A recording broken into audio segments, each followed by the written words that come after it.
À Soissons, dès ce week-end, vous pourrez piquer une tête dans les bains du lac. Un nouveau centre aquatique qui a nécessité 2 ans et demi de travaux et surtout 23,5 millions d'euros d'investissement.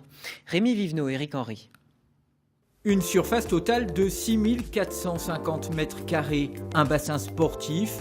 Évidemment, le ludique n'est pas oublié, ni bien sûr l'espace détente. Les Bains du Lac, le nouveau complexe aquatique de l'agglomération du Soissonnais, joue la carte de la variété de l'offre. L'investissement de plus de 23 millions d'euros sera géré directement par la collectivité. La régie directe, parce qu'on avait déjà une équipe en place qui était de bonne qualité et nous ne voyons pas l'arrêter. Et en plus, on maîtrise toute la partie, si vous voulez, financière, économique du projet. À Château-Thierry, l'agglomération a fait le choix inverse d'une délégation de service public, une DSP. Une décision qu'elle ne regrette pas. Le succès il est dû à l'offre qui est amenée, à une bonne exploitation, puisque nous avons choisi de passer en délégation de service public.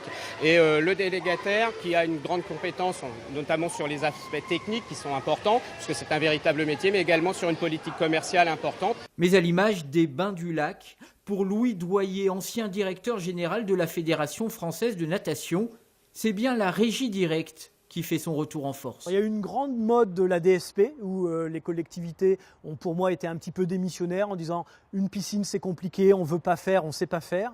Et on se rend compte que finalement les collectivités ont parfois des soucis avec leurs délégataires, c'est des contrats juridiques qui sont un peu compliqués. Au jour le jour, les citoyens ne sont pas toujours très heureux. Il y a des problèmes de maintenance aussi. Gérés directement ou en délégation, les complexes aquatiques séduisent.